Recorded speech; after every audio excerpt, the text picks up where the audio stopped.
acompanhando o noticiário do dia. E o noticiário do dia tem muita coisa, entre as quais, segunda fase da Operação Compliance Zero.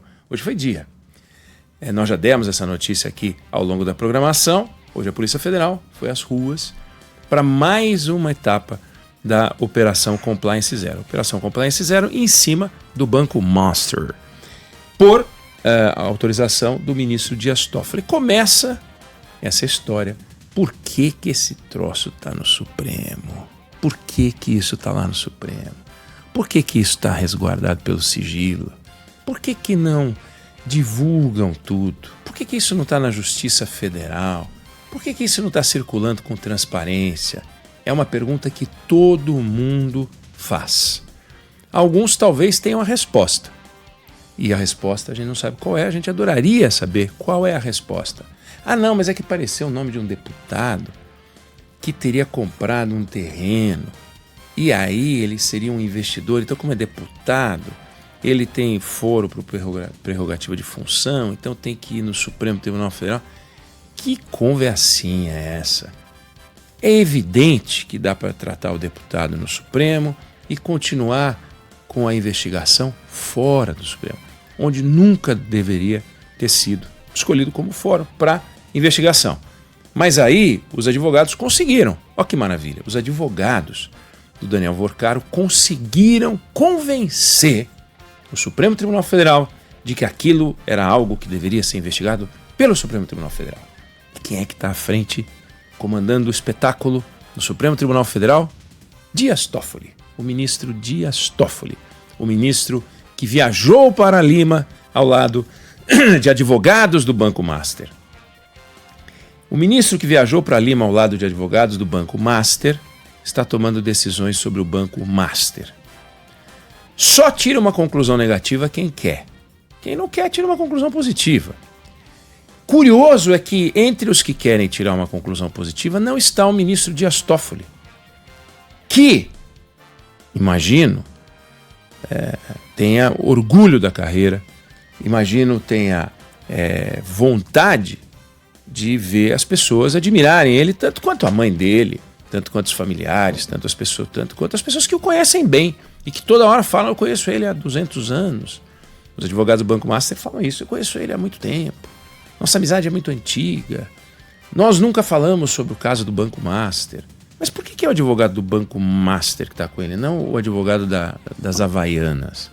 Por que é o advogado do Banco Master e não o advogado da, sei lá eu o que, da Magazine Luiza, né? É o advogado do Banco Master. Então, Banco Master viaja com ele e ele vira relator do Banco Master. Péssimo isso, péssimo. Porque levanta sobre o ministro uma suspeita que a gente não deveria ter. Por quê? Porque é o Supremo Tribunal Federal. E o Supremo Tribunal Federal não pode permitir que isso aconteça. Não é o único ministro do Supremo Tribunal Federal, a gente sabe. Alexandre de Moraes também é outro que deveria zelar pela imagem dele. Deveria tomar cuidados com a imagem dele, porque afinal a mulher dele é advogada do Banco Master. Ah, mas ela ganhou 100 mil reais por mês, que é uma boa grana, hein? Não. Ela ganhou mais de 3 milhões de reais por mês. Assinou um contrato de 129 milhões de reais. Não há advogado criminalista, tributário, societário, que tenha assinado um contrato deste tamanho. Não existe. Você conversa com os advogados, eles falam, não sei como sustentar um número desse, a não ser que ela tivesse assumido a operação do jurídico do banco. Olha, eu vou pagar 100 advogados, eu vou contratar uma estrutura, alugar, né? Isso vai custar 3 milhões de reais por mês. Custo. Não é isso. Então, é mal explicado. E porque é mal explicado, fica aquela dúvida, e toda dúvida envolvendo quem tem muito dinheiro com quem tem muito poder, gera confusão. Alexandre de Moraes tem muito poder, Dias Toffoli tem muito poder, Banco Master, Daniel Worcaro tem muito dinheiro, Daniel Worcaro tem interesse em quem tem muito poder, e a gente torce para que fique claro que estes que têm muito poder não têm interesse algum naquele que tem muito dinheiro. Nós não temos motivo para achar que tem, mas existem histórias circulando que são muito desabonadoras. Isso é muito ruim, Mas tivemos a operação hoje em cima do Banco Master. Algumas pessoas jogam luz em cima do que, sinceramente, é uma bobagem retumbante. Eles aprenderam carro, aprenderam joia, aprenderam relógio, aprenderam dinheiro. O dinheiro foi R$97 mil. Relógio, desculpa, aposto que os banqueiros que não estão na operação, que não são alvo da operação, têm coleções de relógio ainda mais impressionantes. Existem várias pessoas que colecionam relógio. Isso não é um sinal de irregularidade. Ter carros... mas ele tem carros importados, aprenderam jato e tal. Banqueiros têm jato. Vários banqueiros têm jato. Vários empresários têm jato. Quem é que vai ter jato? Jornalista?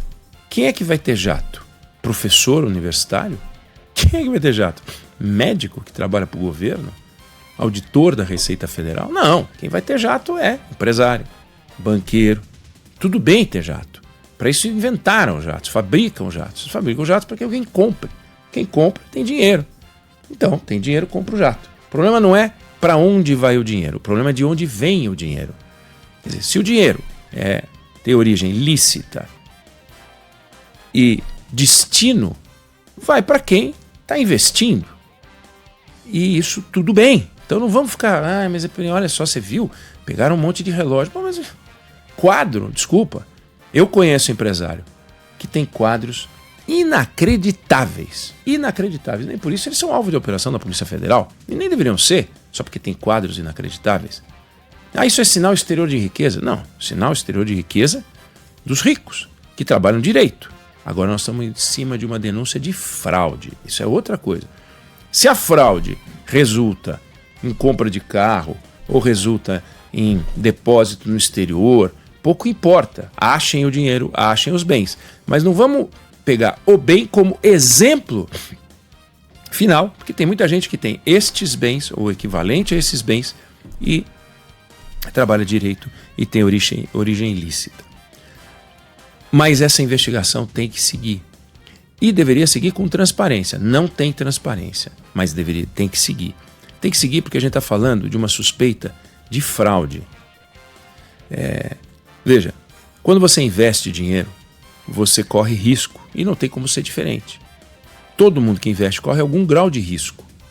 Viver envolve algum grau de risco. Sair de casa envolve algum grau de risco. Agora, o grau de risco que está envolvido num investimento tem que ser o grau de risco ligado ao negócio. Então, por exemplo, você quer fazer investimento numa empresa que fabrica pás de energia eólica, né? Então, o mundo está lá investindo em energia eólica, tal, aí uma empresa de energia eólica abre capital, vende ações, você fala, puxa, vou investir, comprar R$1.000, R$2.000 em ações de uma empresa de energia eólica. Você vai correr os riscos daquela companhia, daquele setor, daquele país onde ela investe. Ela investe no Brasil e o Brasil, os juros aumentaram, estão muito altos, então aquela empresa de energia eólica já não consegue mais captar dinheiro para poder fazer investimentos. Então ela não vai crescer. Portanto, ela vai lucrar menos. Você vai correr esse risco. Porque você está investindo no Brasil, no setor de energia. O governo lançou uma nova regulação que a energia eólica agora vai ter uma tributação adicional. Você se ferrou. Por isso que estabilidade jurídica é fundamental. O governo não ficar tomando um monte de decisão aqui e ali. A justiça dá uma decisão dizendo que energia eólica agora não pode mais ser usada. O vento não pode mais soprar. Se for do Supremo é capaz de tomar uma decisão desse tipo. O vento agora não pode mais soprar. Aí, até que alguém entre com uma liminar, pedir de liminar para conseguir um habeas corpus para o vento, para ele poder soprar, você pode ter problema. Acontece. O que não pode é ter fraude, é você descobrir que aquela empresa de energia eólica, ela não fabrica pá. Ela finge que fabrica pá. Ela diz que fabrica pá, mas ela faz pá de papelão. E aí complicou. Fraude. Foi o que aconteceu nas lojas americanas. Eles escondiam dívidas financeiras através de dívidas com fornecedores. Escondiam. E aí surgiu um bolo, um buraco bilionário. O maior buraco da história do capitalismo brasileiro.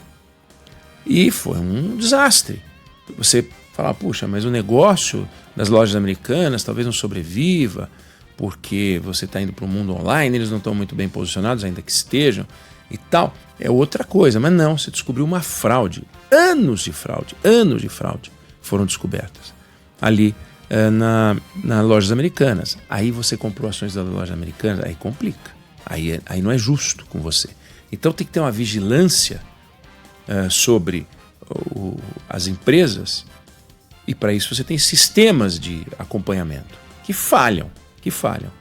No caso de banco, é uma coisa completamente especial, é muito especial, porque o banco, ele não vende pá, ele não vende leite, ele não vende ovo, ele não vende carro, ele vende a você um retorno financeiro em cima de produtos bancários, fundos que ele distribui, e ele fala que aquilo vai dar um bom retorno, você acredita. Ele, quando vai lançar um fundo, ele explica como é montado aquele fundo, você lê aqueles papéis, é um contrato aquilo. Aí você lê aqueles papéis, você acredita. Você pode até falar, não gostei do que eu li, tudo bem, mas você tem que acreditar que tudo que envolve o risco daquele negócio está naquele papel.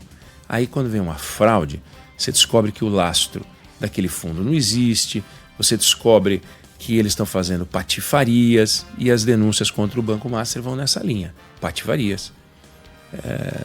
Um monte de embuste, com uma denúncia muito grave, que é fraude.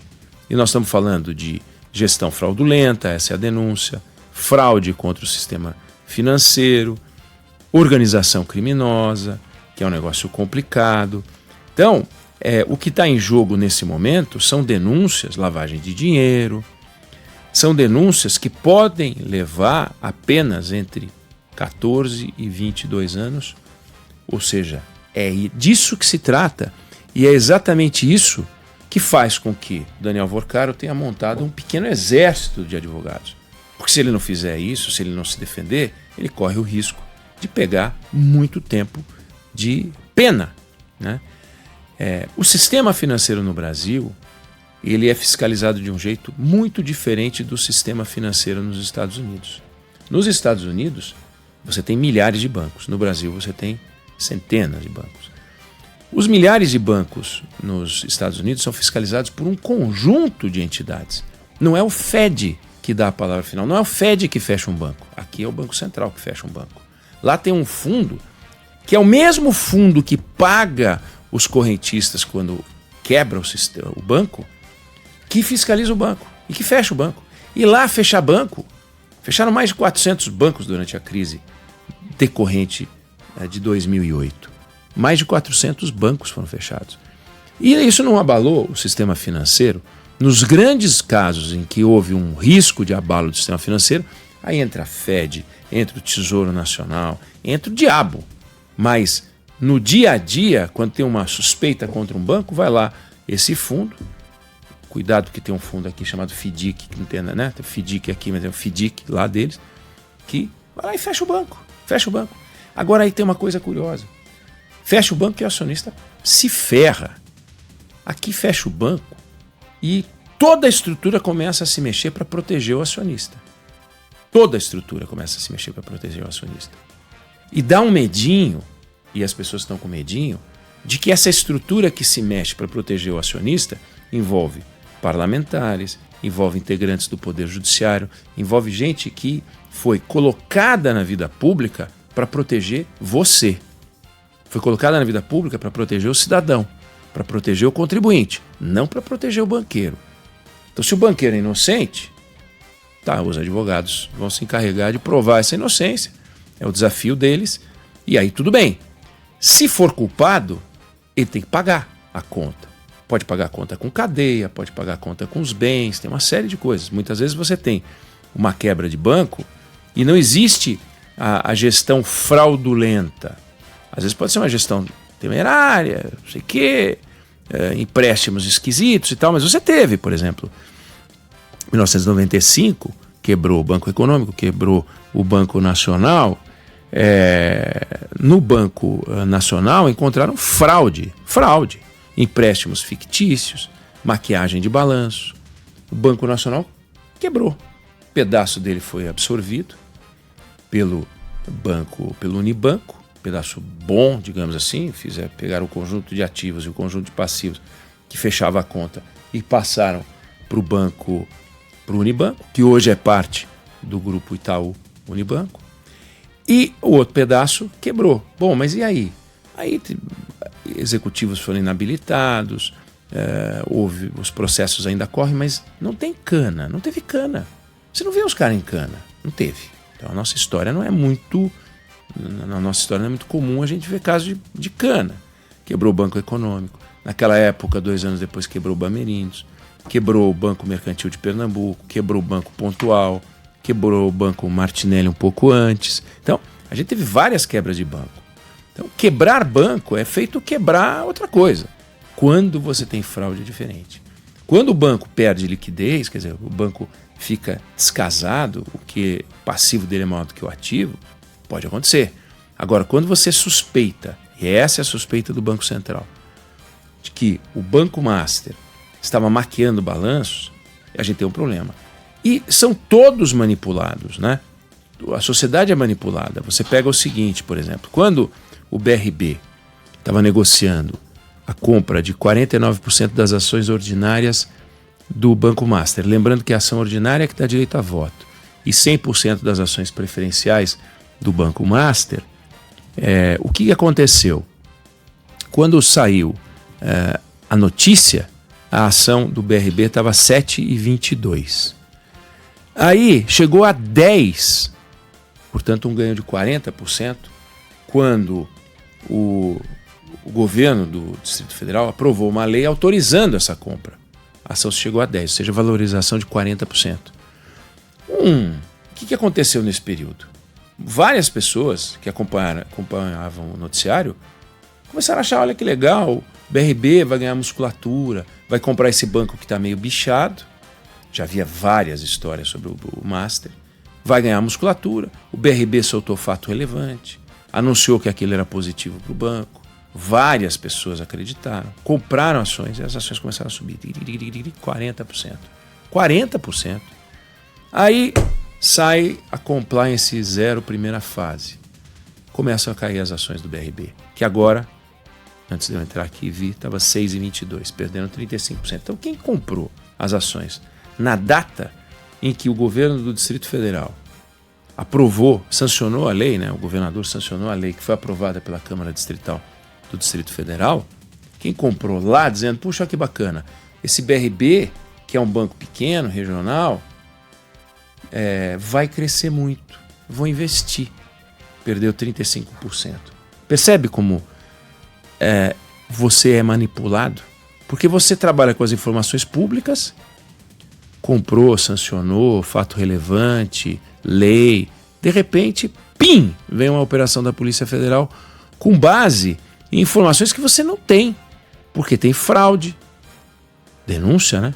De fraude, de que eles, na verdade, fizeram uma maquiagem ali, um bem bolado, que pode deixar um buraco de 12 bi ou mais do que isso no BRB. O BRB pode ter um estoque de dívida lá, complicado para cobrir. Então, você se sente enganado como sociedade. Então, a Polícia Federal e as investigações, elas são essenciais. Agora, se o Banco Master tivesse aberto, funcionando, uma operação da Polícia Federal, quebraria o banco.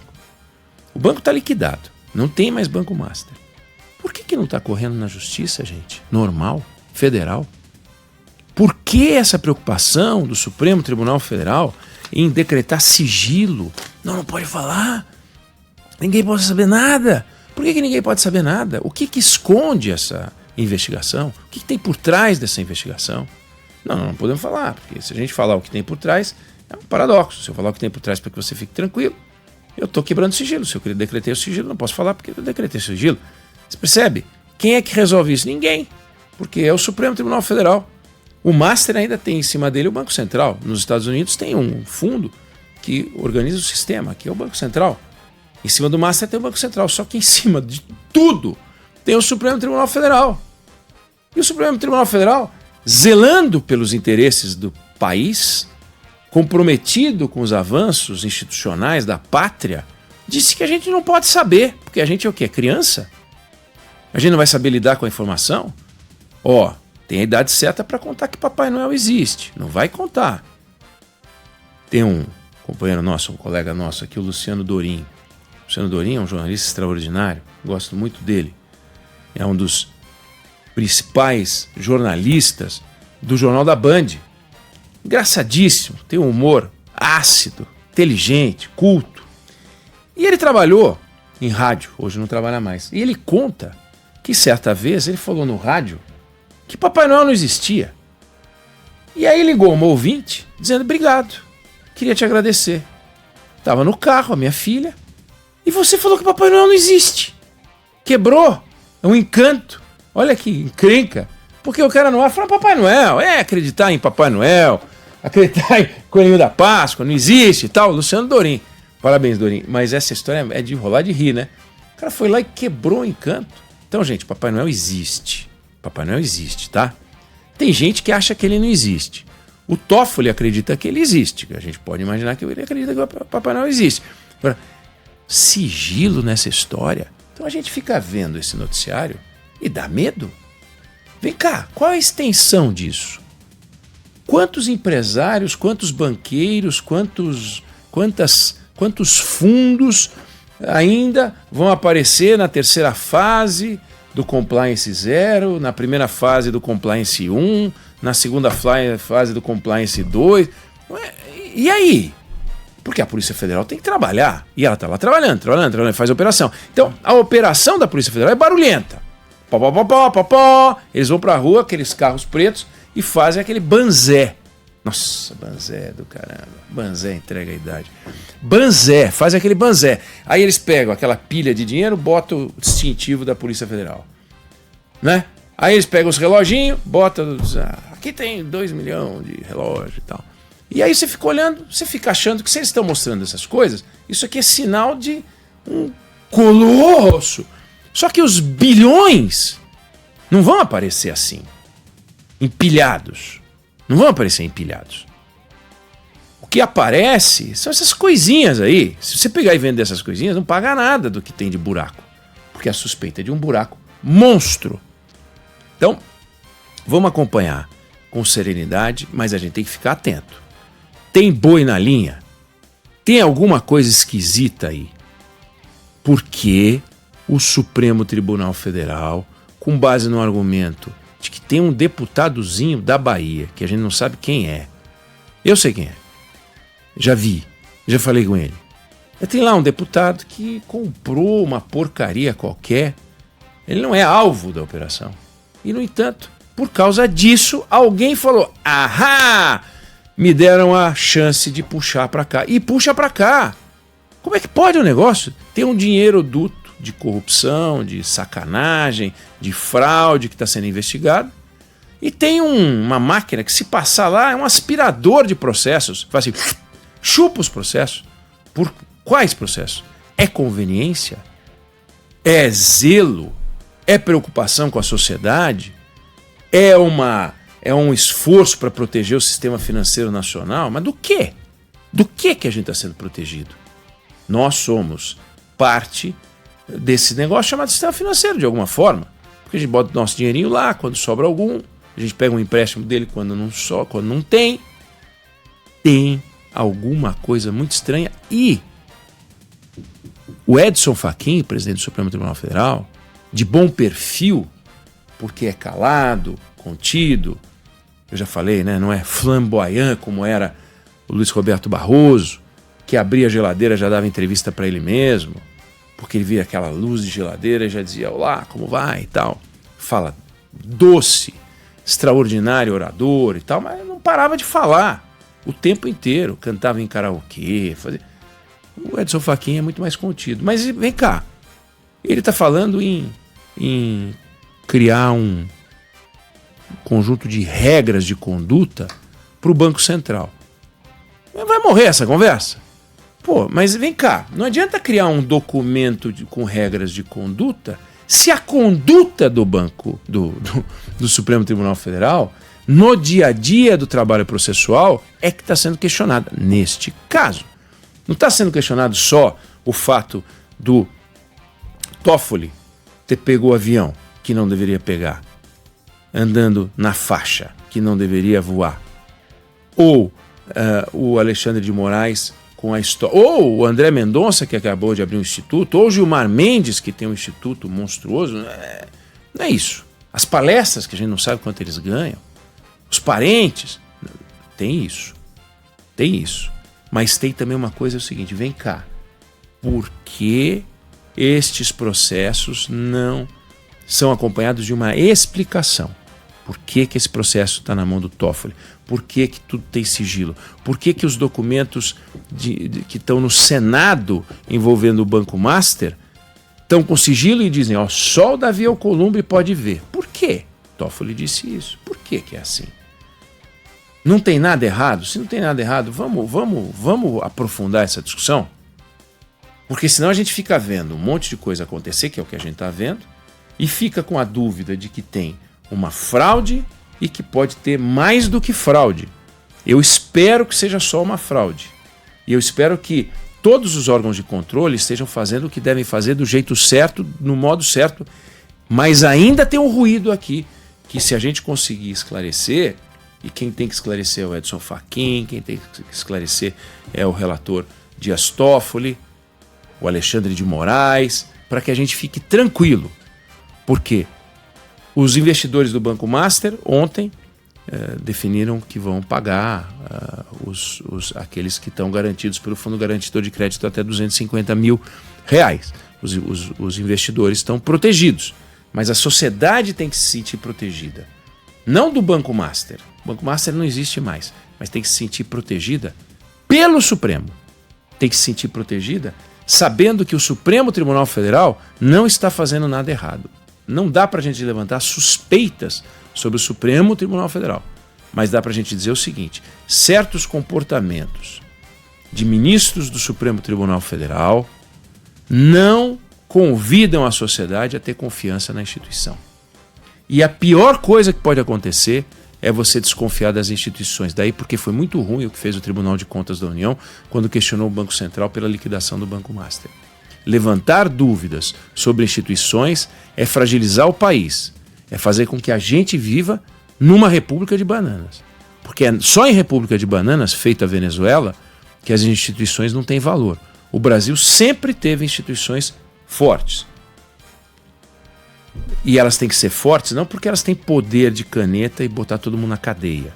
Elas têm que ser fortes porque elas são admiradas, temidas pelo zelo e pela adesão dos seus integrantes às regras constitucionais.